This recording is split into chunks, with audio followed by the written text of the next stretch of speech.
Okay, इससे पहले वाले दिन में हमने क्या किया था, स्प्रिंग फोर्स स्टार्ट किया था, ठीक है। और मैंने आपको बताया है कि स्प्रिंग जो है वो एक ऐसा अरेंजमेंट है जिसमें आप इलोंगेशन या कंप्रेशन ला सकते हो, और because of that elongation and compression, जो भी इलोंगेशन और कंप्रेशन आप क्रिएट करते हो, बिकॉज ऑफ दैट वो जो स्प्रिंग है, स्प्रिंग में एक फोर्स जनरेट होता है जिसको हम क्या बोलते हैं, रेस्टोरिंग फोर्स। और वो जो एफ रेस्टोरिंग है उसका वैल्यू होता है minus of k times of x. अब बहुत इंपॉर्टेंट है, याद रखना, this minus has nothing to do with the magnitude. जब भी आप फोर्स का मैग्नीट्यूड के बारे में बात करोगे तो सिर्फ k इंटू एक्स लिखोगे। माइनस जो है, माइनस सिर्फ इतना बताता है कि जो भी फोर्स का डायरेक्शन है वो x के ऑपोजिट है, और x क्या है, तो x है इलोंगेशन या कंप्रेशन फ्रॉम मीन पोजीशन। आप मीन पोजीशन से कितना इलोंगेट करते हो स्प्रिंग को या कितना कंप्रेस करते हो, उसका वैल्यू है x। जितना ज्यादा इलोंगेशन करते हैं उतना ज्यादा फोर्स डेवलप होता है रेस्टोरिंग का। रेस्टोरिंग फोर्स अगर ज्यादा डेवलप हो रहा है तो वो जो फोर्स है उसका वैल्यू क्या होता है, माइनस ऑफ के इंटू एक्स। और ये के क्या था, तो के यहाँ पर है स्टिफनेस कांस्टेंट।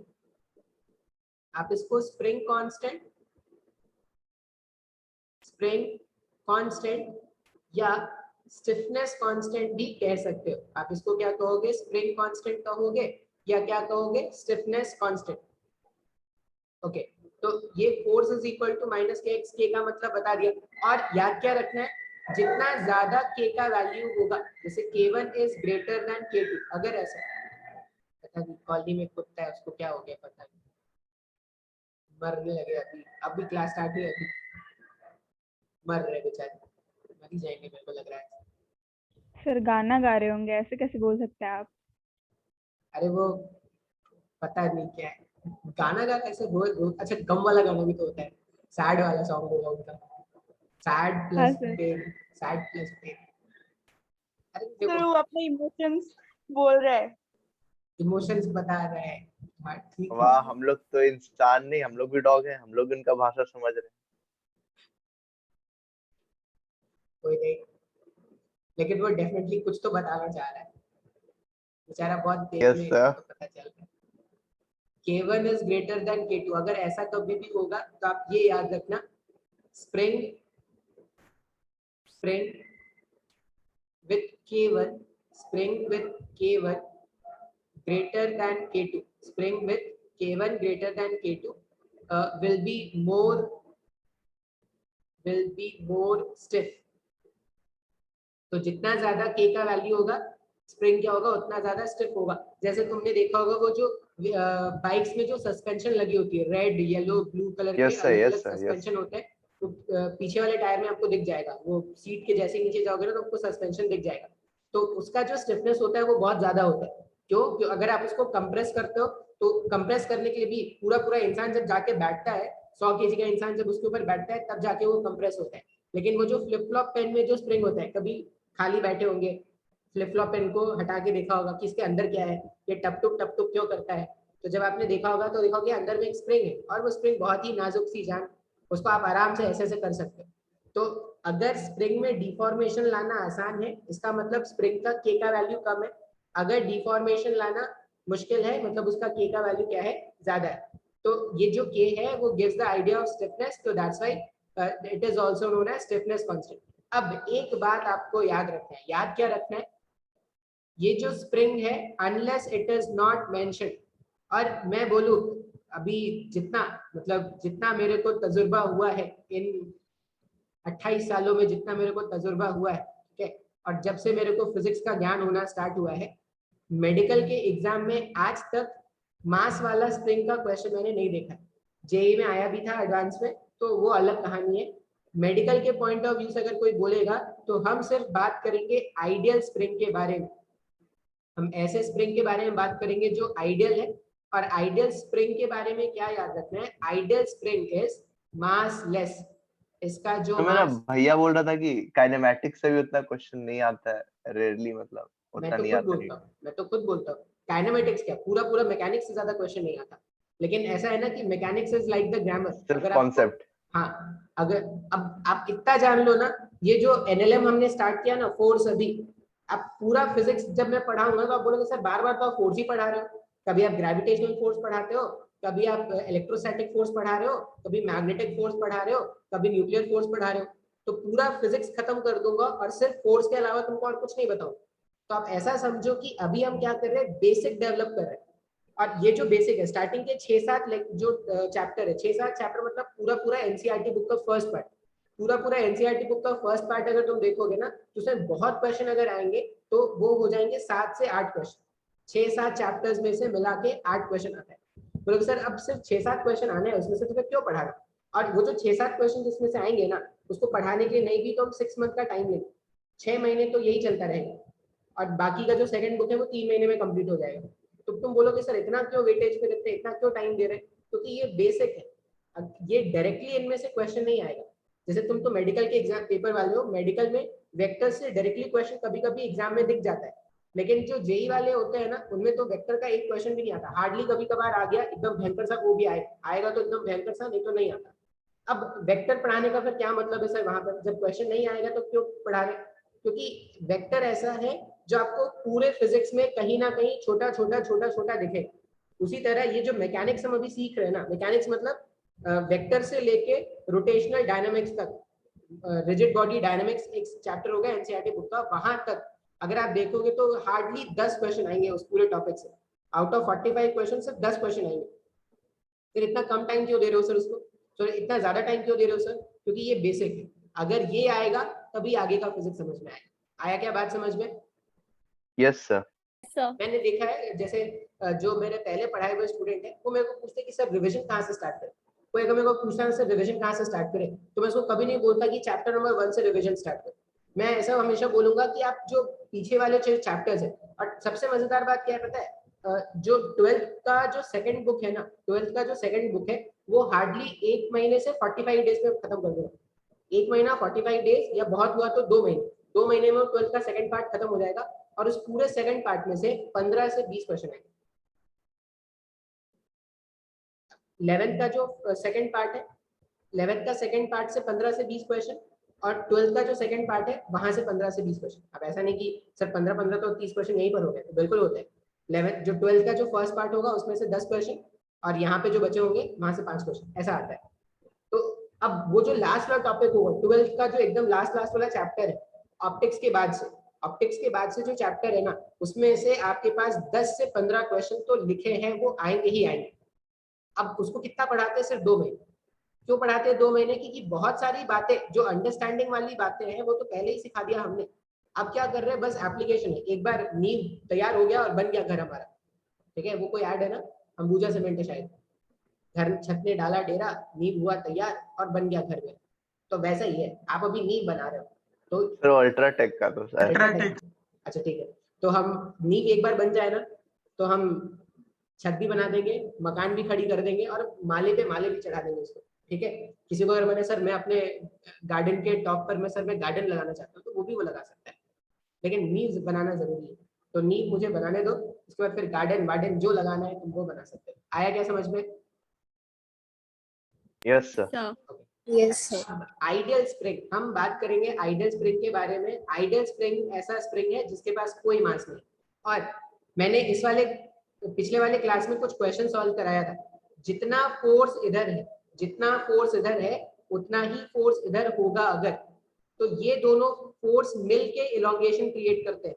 ऐसा नहीं सोचना है सर मैं अगर सिर्फ एक डायरेक्शन फोर्स लगाऊं तो इलोंगेशन होगा क्या, या सर अगर ये फोर्स और ये फोर्स अलग अलग इलोंगेशन क्रिएट कर रहा है क्या, नहीं, गलत सोचना है। जितना फोर्स आप इधर लगाओगे उतना फोर्स इधर भी डेवलप होता है। तो यहाँ पर अगर आप लिखोगे तो ये जो अप्लाइड फोर्स है वही इक्वल हो जाएगा k इंटू एक्स के। ये जो अप्लाइड फोर्स है वो क्या हो जाएगा, फोर्स इस डायरेक्शन में है, ठीक है, ये अप्लाइड फोर्स था, तो रेस्टोरिंग फोर्स जो होगा वो ऑपोजिट है। देखो अप्लाइड फोर्स अगर इस तरफ है तो रेस्टोरिंग फोर्स इस डायरेक्शन में डेवलप होगा, एफ रेस्टोरिंग, और ये जो एफ रेस्टोरिंग होगा, ये एफ रेस्टोरिंग क्या होगा, माइनस ऑफ के एक्स के इक्वल होगा। अब इस वाले पॉइंट पे देखो, सिंस ये मासलेस है, ये पॉइंट मासलेस है, इसका मतलब इसको इक्विलिब्रियम में होना है। तो आप यहाँ से ये भी बोल सकते हो कि एफ रेस्टोरिंग का वैल्यू उतना ही होगा जितना फोर्स अप्लाई किया गया है। आया क्या समझ में? समझ में आया क्या? आया हाँ ना? सर। अच्छा, अब मेरे को फिर किसी ने पूछा था, कुछ लोग कल वाले क्लास में फ्यूचर में चले गए थे, उन्होंने मेरे को पूछा कि सर आपने क्वेश्चन कराया, समझ में आया, लेकिन आपने कुछ डाउट रख दिया हमारे मन में, और डाउट क्या है तो डाउट देखते हैं।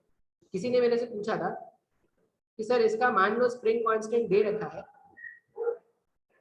100 न्यूटन पर मीटर का, और इधर इस वाले एंड पे फोर्स लगाते हैं 10 न्यूटन का, और इस वाले एंड पर फोर्स लगाते हैं 20 न्यूटन का, तो क्या होगा सर? अगर किसी ने ऐसा पूछा कि इधर 10 न्यूटन का फोर्स लगा दो, उधर 20 न्यूटन का फोर्स लगा दो, तो क्या होगा सर?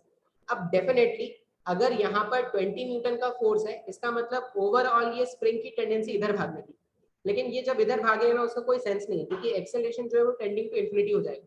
अगर ऐसा क्वेश्चन आ जाए और कोई आपसे पूछेगा what is the elongation in the spring, what is the elongation, what is the elongation in the spring, ये जो स्प्रिंग हमने लगाया है इसमें कितना elongation है, तो elongation के रिस्पॉन्सिबल है ये फोर्स और ये फोर्स, मतलब ये 20 न्यूटन को आप क्या कर सकते हो, आप ऐसा मान सकते हो कि 10 न्यूटन ऐसे है और 10 न्यूटन ऐसे है, तो ये जो 10 न्यूटन है और ये जो 10 न्यूटन है वो elongation के रिस्पॉन्सिबल है। तो इस केस में अगर आप x कैलकुलेट करते तो वो हो जाएगा 10 डिवाइडेड बाई 100, तो वैल्यू हो जाता 0.1 मीटर का, ये आंसर होता। आया क्या समझ में? सर ये कैसे हुआ? ये देखो ये क्या है, 20 न्यूटन का इधर लगा, ये 20 न्यूटन का फोर्स है, लेकिन ये 20 न्यूटन का जो एक्स्ट्रा फोर्स, जैसे यहाँ पर इस साइड है 10 न्यूटन और इस साइड है 20 न्यूटन, इलोंगेशन कौन क्रिएट कर सकता है? इलोंगेशन ये 10 न्यूटन यहाँ पे क्रिएट करेगा, और इस 20 का जो 10 होगा, इस 20 का आधा 10 इलोंगेशन में हेल्प करेगा, और बचा हुआ आधा जो है वो सिस्टम को आगे लेके जाएगा। अब सिस्टम को अगर ये आगे लेके जाएगा तो जो एक्सेलरेशन है वो अगेन टेंडिंग टू इन्फिनिटी है। क्यों टेंडिंग टू इन्फिनिटी है? क्योंकि ये मासलेस ऑब्जेक्ट है जिसपे आपने नेट फोर्स लगा दिया, तो इसका जो एक्सेलरेशन है वो टेंडिंग टू इन्फिनिटी है बिकॉज ऑफ दिस 10 न्यूटन, और दूसरा जो 10 न्यूटन है वो इसके साथ काउंटर बैलेंस में है, अगर वो ऑपोजिट एंड में है तो वो दोनों 10 न्यूटन मिलके क्या करेंगे, वो इलोंगेशन। बट ये पॉसिबल नहीं है ना, एक्सेलरेशन बिल्कुल बिल्कुल, इन्फिनिटी पे रहेगा। मैं बोल रहा हूँ पॉसिबल नहीं है, ये सिर्फ ऑन पेपर है, ये ऑन पेपर ऐसा कुछ है।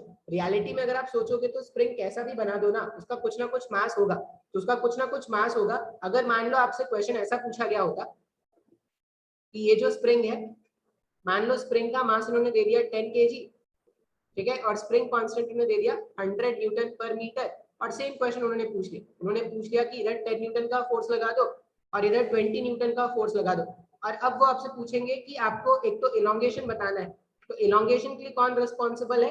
जितना फोर्स इधर होगा उतना ही फोर्स इधर होना चाहिए, वही इलोंगेशन के लिए रिस्पॉन्सिबल है। तो इलोंगेट कराने वाला फोर्स है 10 न्यूटन का, स्प्रिंग कांस्टेंट का वैल्यू है 100, तो this zero will get cancel from this zero, तो the value of x will be 0.1 metre. x का वैल्यू क्या आ जाएगा? 0.1। अब फिर इस 20 का जो बचा हुआ 10 है वो क्या करेगा, उसमें एक्सेलरेशन प्रोड्यूस करेगा। एक्सेलरेशन कितना होता है? Net force divided by mass of the system. 20 इधर 10 इधर, तो नेट फोर्स कितना है? नेट फोर्स है 10 का, 10 divided by mass of this object was also 10, 10 10 10 10 10 10 10, acceleration कितना आ गया? 1 मीटर पर सेकंड स्क्वायर। ये आंसर है। आया समझ में? Yes sir. ये एक्चुअल हाँ सर। ये रावण राज्य, ये रावण के जमाने का। फिर से कोई कुछ बोलेगा? स्वागत, फिर से बोलो। सर उसमें क्या हम नेट एक्सेलरेशन निकालेंगे? हाँ बिल्कुल बिल्कुल, देखो अगर आपको इसका मास पता है तो आप नेट फोर्स कैलकुलेट करके सिस्टम का मास कैसे निकालते हैं? Net force acting on the system divided by total mass of the system. तो net force acting on the system was 20 on this side, 10 on this side. एक vector इधर है, एक वेक्टर इधर है, तो रिजल्टेंट दोनों का माइनस होगा, तो रिजल्टेंट हो गया 10। 10 divided by mass of this object was also 10, तो 10 मैं वो समझ नहीं पा रहा हूँ, कौन सा? वो 20 न्यूटन और 10 न्यूटन जो अलग अलग साइड में है, वो हाँ? 20 न्यूटन तो अलग एलोंगेशन दिखाएगा। नहीं नहीं नहीं, यही तो मिस्टेक है, यही तो समझना है। देखो जब इलोंगेशन होता है ना, तो ऐसा नहीं कि इस वाले एंड में अलग इलोंगेशन हो रहा है, इस वाले एंड में अलग इलोंगेशन हो रहा है। सर लेकिन उधर फोर्स तो दोनों साइड में अलग अलग है, तो अलग अलग इलोंगेशन होना चाहिए था। नहीं ना, इलोंगेशन के लिए रिस्पॉन्सिबल कौन है? देखो इलोंगेशन हमेशा क्या होता है, पूरे स्ट्रिंग में स्टार्ट होता है। ये जो पूरा पूरा स्प्रिंग है ना, हर एंड उसका क्या होगा? इलोंगेट होना स्टार्ट होगा। ऐसा नहीं कि सिर्फ एंड से इलोंगेशन होना स्टार्ट होगा। तो ये अगर आप देखोगे तो ये जो 20 न्यूटन है और ये जो 10 न्यूटन है, तो इस 20 न्यूटन का जो 10 न्यूटन जितना इधर उतना इधर, अगर दोनों साइड के फोर्स इक्वल होते हैं तभी वो इलोंगेशन क्रिएट करते हैं। अगर किसी भी एक साइड का फोर्स ज्यादा है तो वो जो ज्यादा फोर्स है ना वो इलोंगेशन में हेल्प नहीं करेगा। वो जो ज्यादा अमाउंट ऑफ फोर्स है वो इलोंगेशन में हेल्प नहीं करेगा। इलोंगेशन में हेल्प कौन करता है? Equal opposite forces applied on both side of the spring. अगर आप स्प्रिंग के दोनों एंड में सेम अमाउंट ऑफ फोर्स नहीं अप्लाई करोगे तो इलोंगेशन नहीं। जैसे हमने इससे पहले वाले केस में जो एग्जांपल देखा था उसमें सिर्फ एक एंड पे फोर्स लगा, इलोंगेशन कहाँ हो रहा था? अगर ऐसा होता, अगर आपको ये लग रहा है कि सर मैं सिर्फ यहाँ पर फोर्स लगा देता हूँ 10 न्यूटन का तो यहाँ पे कुछ नहीं लगाऊंगा तो यहाँ पे थोड़ी इलोंगेशन हुआ था। इलोंगेशन हमेशा क्या होता है? पूरे स्प्रिंग में जनरेट होता है। और पूरे स्प्रिंग में इलोंगेशन अगर आपको जनरेट कराना है तो जितना फोर्स आप इस एंड में लगाओगे उतना ही फोर्स आपको इस एंड में लगाना पड़ेगा। या तो आप सिर्फ, मैं बोलूंगा सर मैं सिर्फ एक फोर्स लगाना चाहता हूँ तो दूसरे एंड को आप क्या करो? वॉल से फिक्स कर दो। ये वॉल क्या करेगा? जितना फोर्स आपने इस साइड में अप्लाई किया उतना ही फोर्स ये वॉल उस साइड में पुल करना स्टार्ट करेगा। तो 10 न्यूटन इधर 10 न्यूटन इधर, दोनों मिला के क्या हो जाएगा? फिर पूरे स्प्रिंग में इलोंगेशन क्रिएट होना स्टार्ट होगा। आया समझ में? सर वही सर, अगर दोनों साइड में 10 न्यूटन और 10 न्यूटन होगा तो फिर इलोंगेशन क्या होगा सर? बताया ना, देखो अगर इधर भी 10 न्यूटन है इधर भी 10 न्यूटन है, दोनों मिलके इलोंगेशन कर रहे हैं। ये जो आप फोर्स लिखते हो ना F is equal to K into x, ये आप लिखते हो elongation from natural length. Natural length से वो कितना ज्यादा इलोंगेट हुआ है। तो नेचुरल लेंथ से कितना ज्यादा इलोंगेट हुआ इसका मतलब क्या है? पहले अगर ये नेचुरल लेंथ था तो नेचुरल लेंथ से ये कितना आगे बढ़ गया। अब इसका क्या मतलब है? यहाँ से भी इलोंगेशन हो रहा है, यहाँ पर भी इलोंगेशन हो रहा है, यहाँ पर भी इलोंगेशन हो रहा है। स्प्रिंग का जितना भी सेक्शन है सब में इलोंगेशन हो रहा है। अगर सब में इलोंगेशन हो रहा है, उन सारे इलोंगेशन को जब आप ऐड करोगे ना तो that elongation will be equal to small x.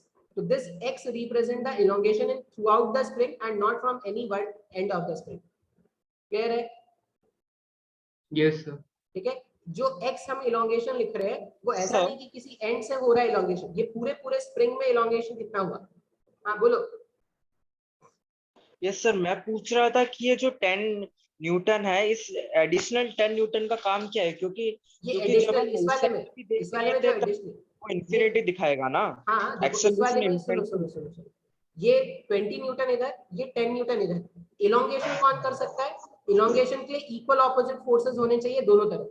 तो इलोंगेशन इस 20 का जो 10 होगा वो और ये 10 और ये 10 मिलके इलोंगेशन करेगा। अब इसमें जो एक्स्ट्रा 10 है वो इलोंगेशन में पार्टिसिपेट तो कर नहीं रहा, तो वो क्या करेगा? स्प्रिंग को आगे बढ़ाना स्टार्ट करेगा। तो कितने एक्सेलरेशन से? 1 मीटर पर सेकंड स्क्वायर के एक्सेलरेशन से। इलोंगेशन होने के लिए दोनों एंड का फोर्स इक्वल ऑपोजिट होना चाहिए। इक्वल ऑपोजिट फोर्सेस ही इलोंगेशन क्रिएट करते हैं। जो भी अनइक्वल फोर्सेस होंगे वो इलोंगेशन में पार्टिसिपेट नहीं कराएंगे। वो अनइक्वल जो अनबैलेंस फोर्स होता है, अनबैलेंस फोर्स क्या करता है? अनबैलेंस फोर्स उसको आगे ले जाना स्टार्ट करता है।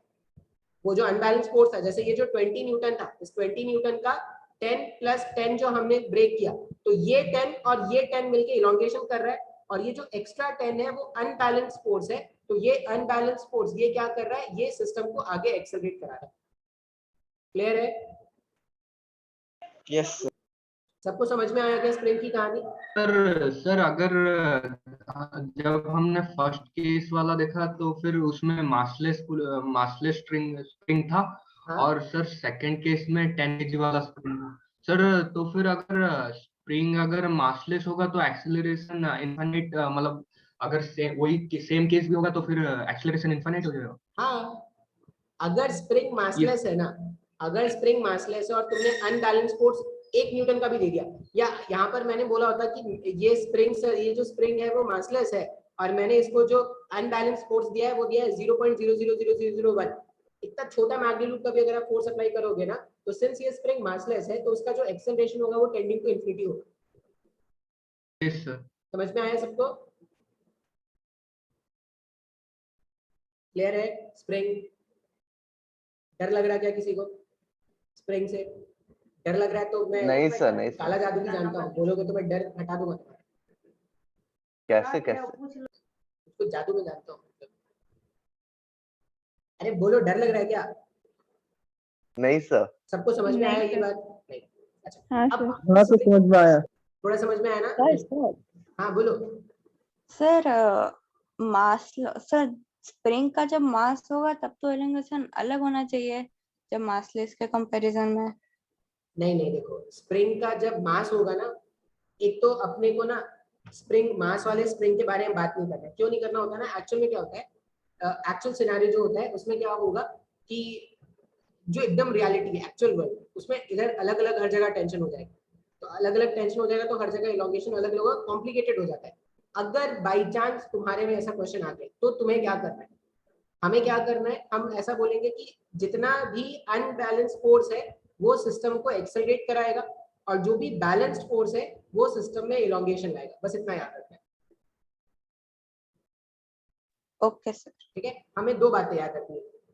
एक तो याद रखना है सबसे पहले कि 90% टाइम जो स्प्रिंग मिलेगा वो मासलेस होगा। मासलेस स्प्रिंग में अगर अनबैलेंस फोर्स है, इतने भी छोटे 90%? हाँ 100% नहीं होगा सर? क्या 100%? मासलेस? नहीं, मतलब अगर अगर पूरा एकदम किस्मत हो गया तब के बारे में बात करो। ऐसे आप समझ लो कि 100% ही मेडिकल के एग्जाम में क्या होता है, मेडिकल के एग्जाम में मासलेस स्प्रिंग पूछते हैं, तो मासलेस स्प्रिंग है मतलब सिर्फ इलॉन्गेशन से मतलब है, और वो जो एक्सेलरेशन होगा वो टेंडिंग टू इंफिनिटी होगा। अगर गुरु हो गए एकदम, वो जो तुम्हारा एग्जाम सेट करने वाला है वो राम ना बन के रावण बन गया अगर, तब वो तुमको मास वाला स्प्रिंग दे देगा। उस केस में आप क्या करना, जो भी अनबैलेंस फोर्स है उससे एक्सेलरेशन फाइंड आउट कर लेना, और जो भी बैलेंस्ड फोर्स है उससे इलॉन्गेशन फाइंड आउट कर लेना, बस इतना कर लेना, मार्क्स मिल जाएगा। आया समझ में? Yes sir. अब ये जो स्प्रिंग है ना, स्प्रिंग पे बेस्ड एक कहानी है, स्प्रिंग बैलेंस। सुना है क्या स्प्रिंग बैलेंस? देखा भी होगा, स्प्रिंग बैलेंस देखा है क्या सबने? सर सर अब ये जो स्प्रिंग बैलेंस है उसमें क्या होता है, एक ऐसा डब्बा होता है और डब्बे के अंदर स्प्रिंग लगा देते हैं। यस सर यस, तो उसमें कोई ऑब्जेक्ट एक हुक टाइप का होता है, उसमें हम लोग बिल्कुल। ऑब्जेक्ट टांग देते हैं तो फिर हम लोग को पता ये चल ऐसा जाता होगा और अंदर में क्या बोलेंगे, स्प्रिंग लगा दो, अंदर में बोलेंगे स्प्रिंग लगा दो और इसको ऐसे सीलिंग से बांध देते हैं। अब मान लो यहाँ पर एक mkg का ऑब्जेक्ट रख दिया गया है, mkg का ऑब्जेक्ट यहाँ पे लगा दिया गया है और आपसे पूछा गया है find the reading of this spring balance, find the reading, find the reading of this spring balance.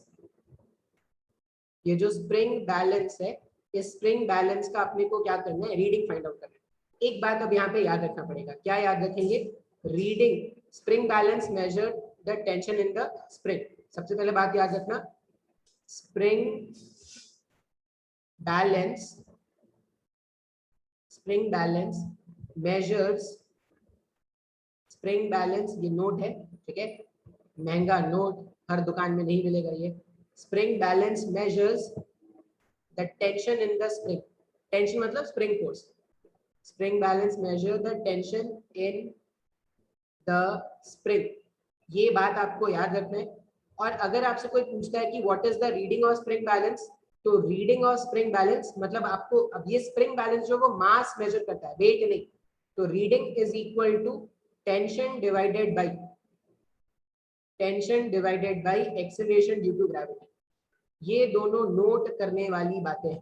पहला बात है spring balance will always measure the tension in the spring, और दूसरा है उसका जो रीडिंग आपको दिखेगा, reading will be tension divided by acceleration due to gravity.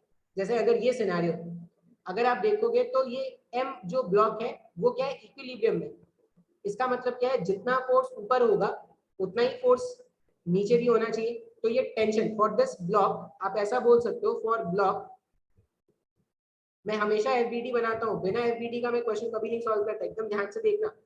तो for this block tension is equal to m into g, tension का value जो है वो mg के इक्वल, और ये ब्लॉक जितना, अब ये धागे से अगर बांधा गया है मतलब जितना टेंशन यहाँ पर है उतना ही टेंशन यहाँ पर होगा। तो स्प्रिंग बैलेंस, ये जो स्प्रिंग बैलेंस है, स्प्रिंग बैलेंस ने क्या मेजर किया, स्प्रिंग बैलेंस ने मेजर किया टेंशन, और वो जो रीडिंग है, वो जो रीडिंग ऑफ स्प्रिंग बैलेंस होगा वो क्या हो जाएगा, tension divided by acceleration due to gravity है।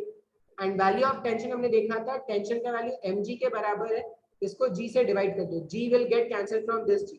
तो अगर किसी ऑब्जेक्ट का मास m है तो ये जो स्प्रिंग बैलेंस है वो रीडिंग कितना दिखाता है, मास में।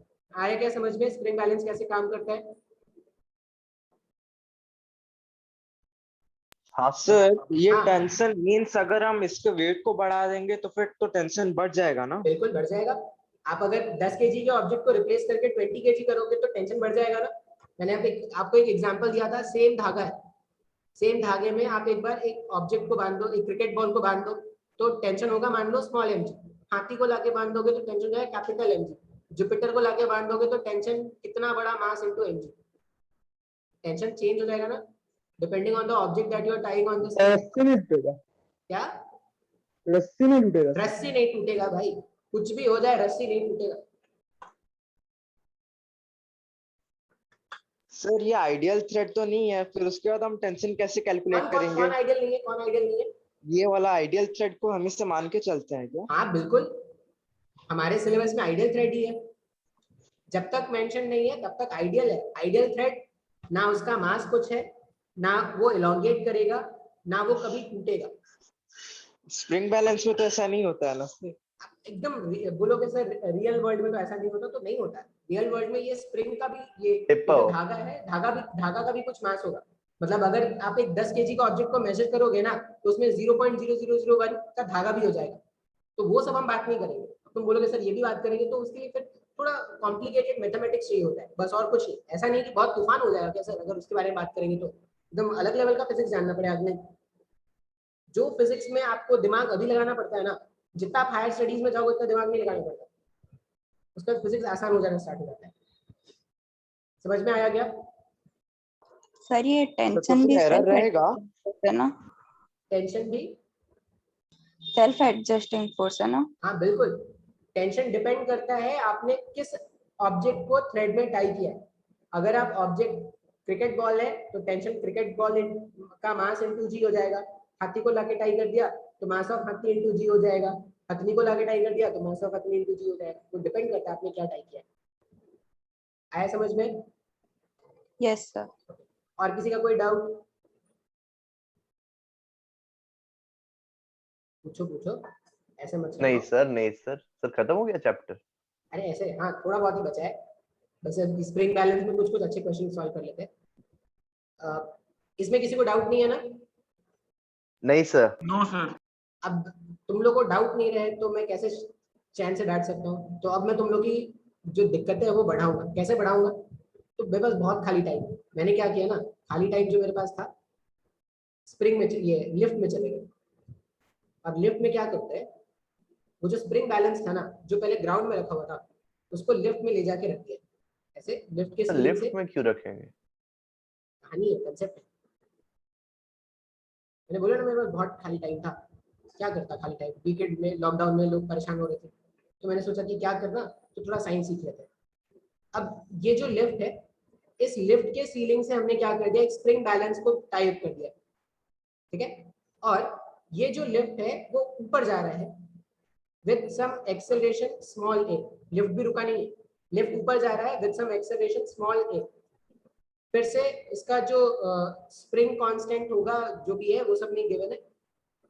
इसमें हमने क्या कर दिया, अगर एक m मास के ऑब्जेक्ट को टाई कर दिया है तो क्वेश्चन में पूछा गया find the reading, find the reading, find the reading of the spring balance, find the reading of the spring balance.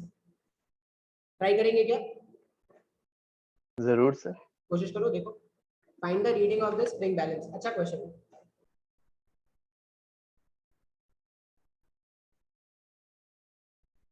Tension calculate करना पड़ेगा।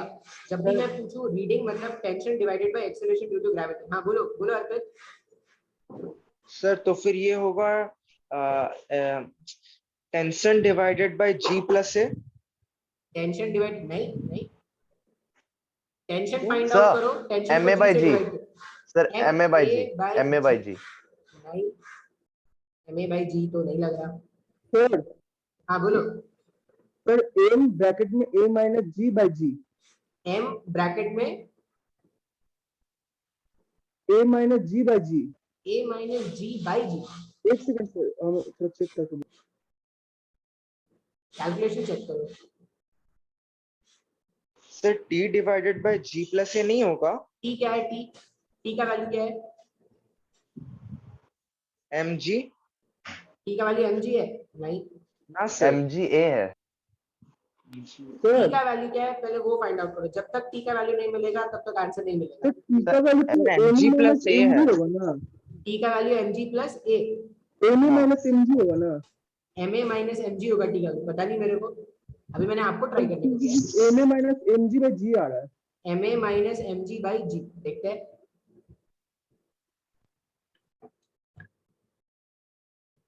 मान लो मैं यहाँ पर, ठीक है, मैं ग्राउंड पर बैठा हूँ, मैंने बताया था कि मैं बहुत खाली इंसान हूँ, मैं इस ब्लॉक को देख रहा हूँ, मेरे को ये ब्लॉक रेस्ट पे एक मिनट दिखेगा। सर, एक मिनट सर। अच्छा ठीक है, आप ट्राई तो करो, मेरे कुछ डाउट है, ठीक है, बहुत बड़ा हो गया और मेरे कुछ डाउट है। ये जो मैं इंसान हूँ, मेरे को इस ब्लॉक एम का, मेरे को ये ब्लॉक एम कैसा दिखेगा? रुका हुआ दिखेगा? सर टी mga है क्या? टी एम जी है? नहीं। मेरी कुछ बातों का आंसर दो ना, आप आंसर लिख दोगे। आप मुझे बताओ कि मैं अगर इस ब्लॉक को देखूंगा तो ब्लॉक मेरे के लिए क्या है? रुका हुआ है, एक्सेलरेट कर रहा है, या रुका हुआ है? क्या है मेरे के लिए?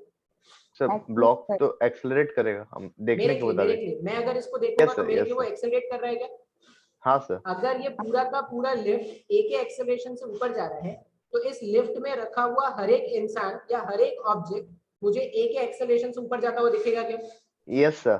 हाँ या ना? सर हाँ सर।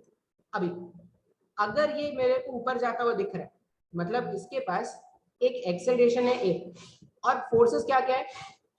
ऊपर के में एक टेंशन टी लग रहा होगा, नीचे में एक वेट लग रहा है mg, इसके अलावा और कोई Yes, फोर्स है sir. क्या? इस कैपिटल स्मॉल एम ब्लॉक में और कोई फोर्स है क्या?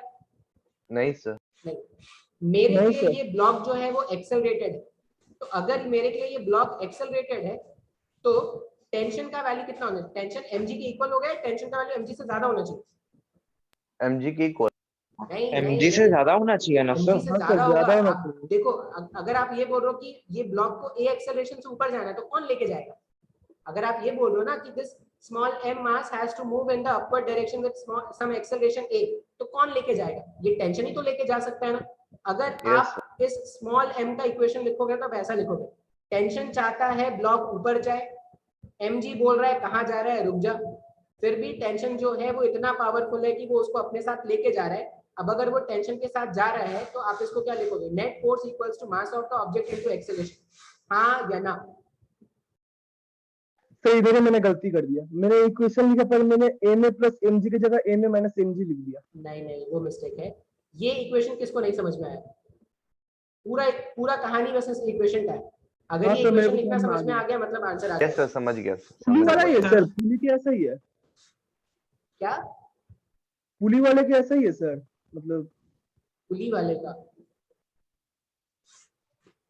पुली वाले का नहीं समझा मैं, कौन सा पुली वाला? अरे सर पहले हम लोग पुली का क्वेश्चन किए थे ना सर, ऐसे हाँ इक्वेशन मिला के, वैसे ही तो है कुछ भी, वैसा ही वैसे तो ही है। तो।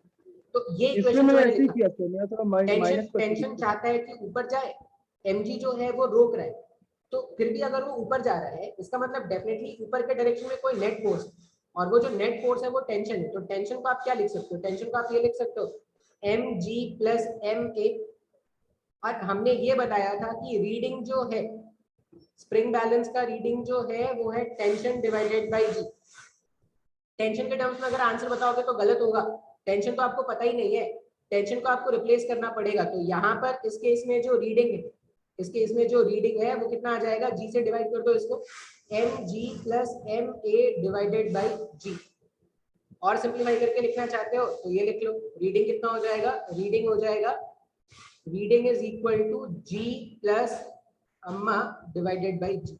This will be our answer. Divided by, यहाँ पर जी जी गया है ना तो m बचेगा यहाँ पर।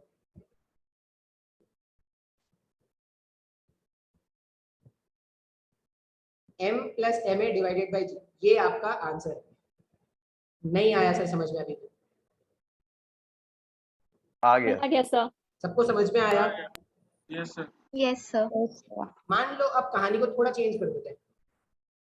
सर हाँ बोलो। सर वो इक्वेशंस थोड़ा बता देंगे सर, मैं डिस्कनेक्ट हो गई। एक मिनट देखो, आप इस ऑब्जर्वर को देखो, मैं ग्राउंड पे बैठ के ये ब्लॉक को एनालाइज कर रहा था, मुझे ये ब्लॉक जो था वो ऊपर जाता हुआ दिखा विद सम एक्सेलरेशन a, मुझे ब्लॉक ऊपर जाता दिख रहा है विद सम एक्सेलरेशन रेट, तो अगर ब्लॉक ऊपर जा रहा है तो कौन ऊपर ले जा रहा है इसको? डेफिनेटली जो धागे का टेंशन होगा, धागे का जो टेंशन है वही तो उसको ऊपर लेके जा रहा होगा, क्योंकि ऊपर के डायरेक्शन में और कोई फोर्स तो है नहीं सर। तो आप क्या लिखोगे? टेंशन चाहता है वो ऊपर चले, इसका वेट चाहता है कि वो रुक जाए, फिर भी वो ऊपर जा रहा है ए के एक्सेलरेशन से। तो आप इक्वेशन बनाओगे T minus mg is equal to mass into acceleration. जब आप इसको सिंप्लीफाई करके टेंशन का वैल्यू ढूंढोगे तो वो हो जाएगा mg प्लस ma। टेंशन मिल गया तो रीडिंग मिल जाएगा, रीडिंग होता है टेंशन डिवाइडेड बाय जी, तो रीडिंग का वैल्यू क्या हो जाएगा? m plus ma divided by g. Clear है क्या? Yes sir. मान लो कहानी में थोड़ा सा चेंज आ गया, कहानी में चेंज आ गया, लिफ्ट हमेशा ऊपर क्यों जाए? तुम बोलोगे सर लिफ्ट हमेशा ऊपर क्यों जाए, लिफ्ट तो नीचे भी जाता है सर। तो भेजते हैं, नीचे भेजते हैं इस बार लिफ्ट को।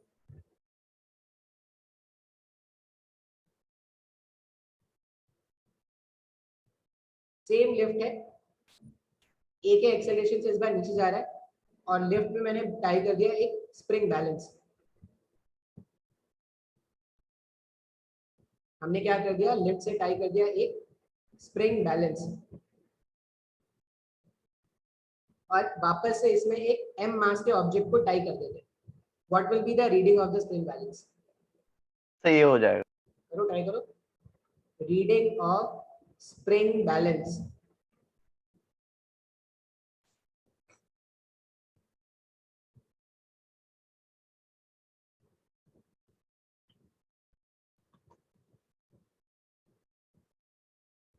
Sir mg minus ma by g होगा। देखते हैं, एक आंसर आ गया हमारे पास।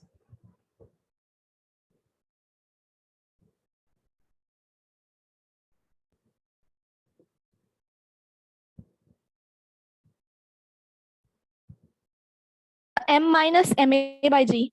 m minus ma by g, ठीक है, दो आंसर आ गए मेरे तो पास। वही है, तो वही m सेम ही माइनस है। ma by g. m minus ma by g, m minus ma by g, तीन आंसर आ गए। Very nice. फिर से यहाँ पर क्या करेंगे? Sir m minus m minus ma by g, यहाँ पर जाएगा टेंशन, यहाँ पर जाएगा mg, और इस Yes, बार sir. अगर ये इंसान बाहर से बैठकर देखेगा तो ये mg इंसान माइनस बोलेगा- t is equal to ma। बिल्कुल, अगर ये ब्लॉक नीचे जा रहा है मतलब डेफिनेटली mg को डोमिनेट करना चाहिए, तो ये हाँ, इक्वेशन सर। क्या लिखेगा? mg minus tension is equal to Is equal mass to into ma। Acceleration. तो टेंशन का वैल्यू कैलकुलेट करना होता है, तो mg माइनस ma, तो रीडिंग कितना आ जाएगा? रीडिंग आ जाएगा mg minus ma by ji. Minus ma by ji. mg minus ma divided bye g। Ji. After solving this, you will be getting the equation as m minus ma divided by g। अब देखो, कोई अगर चाहता है कि sir हाँ हाँ हाँ सर एक्सेलरेशन नेगेटिव नहीं लेंगे? एक्सेलरेशन नेगेटिव मैंने क्या बताया था? एनएलएम में जिस डायरेक्शन में नेट फोर्स होता है उसी को पॉजिटिव मान लेता है ना। Yes sir. ये याद रखना पड़ेगा, जब न्यूटन लॉज ऑफ मोशन के क्वेश्चन को सॉल्व करोगे तो जिस डायरेक्शन में नेट फोर्स है उसी को पॉजिटिव मान लेना, तो प्लस माइनस का झंझट नहीं आएगा। ठीक है? Yes sir. ओके, अब देखो, अगर आप इस क्वेश्चन को और इस वाले क्वेश्चन को देखो, इस वाले केस में जो रीडिंग आया एक्चुअल मास से कम आया क्या? लिफ्ट अगर नीचे जा रहा है, लिफ्ट अगर ए के एक्सेलरेशन से नीचे जा रहा है, तो तुम्हारा जो भी मास है उससे कम रीडिंग आ रहा है ना? आया ना? Yes sir. Yes sir. Lift जब ऊपर जा रहा था, सेम लिफ्ट जब ऊपर जा रहा था, तो तुम्हारा जो रीडिंग है वो एक्चुअल मास से ज्यादा आया क्या? हाँ सर। बस सॉल्यूशन मिल गया सर। तुम खुद से सोचो, अगर कोई चाहता है कि कोई किसी को ऐसा लगता है सर मेरा जो मास है ना बहुत ज्यादा है, वो क्या करेगा? नीचे जाते हुए लिफ्ट पे जाके अपना मास मेजर करेगा, फील गुड वाली फीलिंग आएगी। जिसको लगता है कि सर मैं बहुत पतला हूँ सर, मैं मेरी मास जो है वो बढ़ी नहीं रही, वो क्या करेगा? ऊपर जाते हुए लिफ्ट में अपना मास मेजर करेगा। Answer, problem solve. आया क्या समझ में सबको? अरे प्रॉब्लम सॉल्व हुआ ना? Yes sir. हाँ सर। हाँ सर। अब मान लो क्वेश्चन ऐसा आ गया, सेम लिफ्ट है और लिफ्ट जो है वो नीचे जा रहा है, सेम लिफ्ट है, सेम कहानी है, बस लिफ्ट जो है वो नीचे जा रहा है, और नीचे जाने का जो एक्सेलरेशन है ना, नीचे जाने का जो एक्सेलरेशन है वो स्मॉल जी का है। अब बताओ रीडिंग कितना है?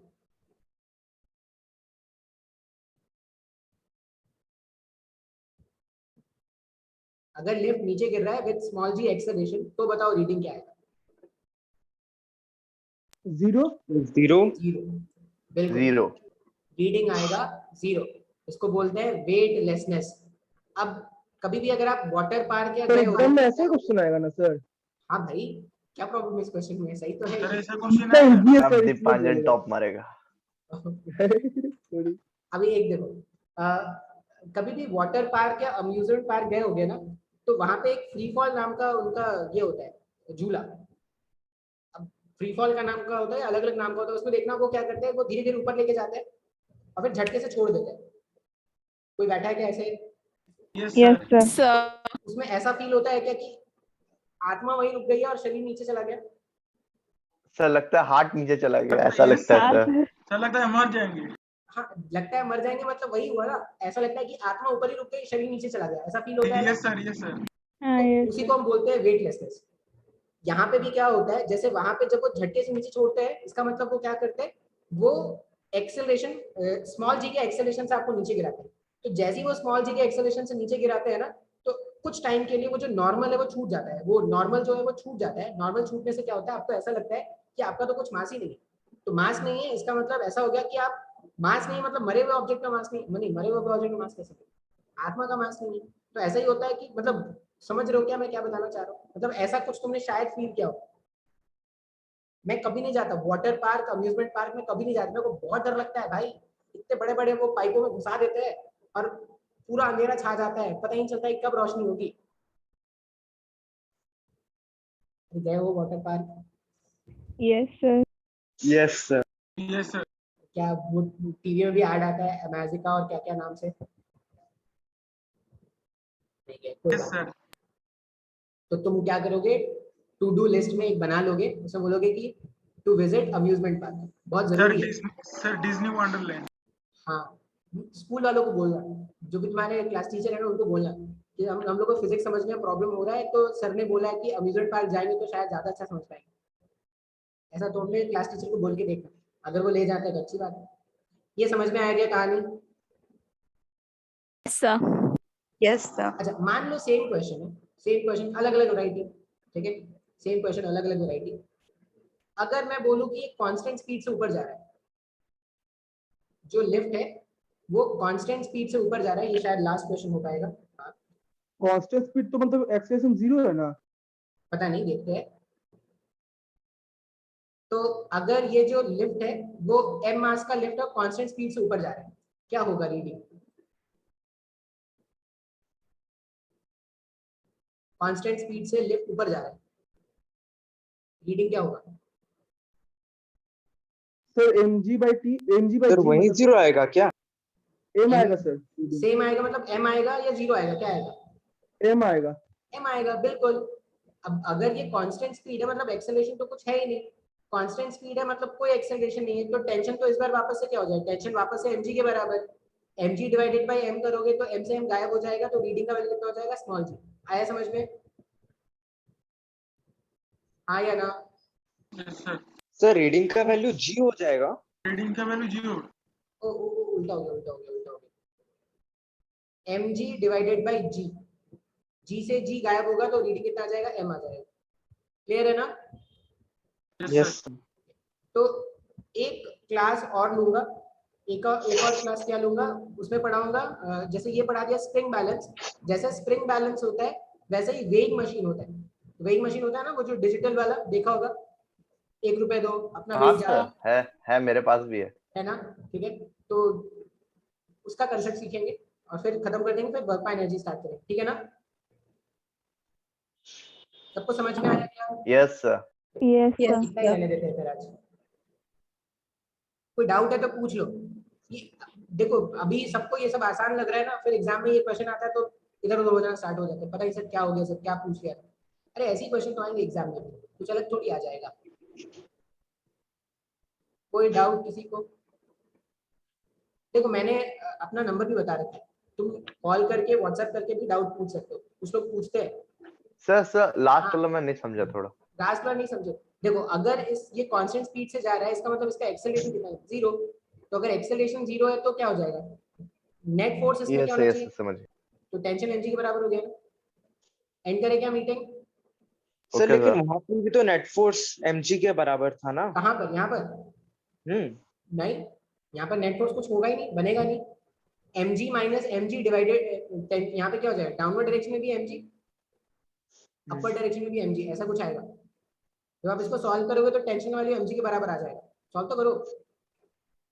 आप लिखोगे ना tension minus mg is equal to mg, ऐसा कुछ लिखोगे नहीं, mg minus tension is equal to mg, तो mg Yes, mg sir. गायब हुआ तो टेंशन 0 हो जाएगा, यस सर। टेंशन 0 हो गया तो काम करने की जरूरत नहीं है। क्लियर है ना, यस सर। चलो फिर एंड करते हैं। Thank you sir. Thank you, sir. Thank you sir. Thank you thank you sir thank you.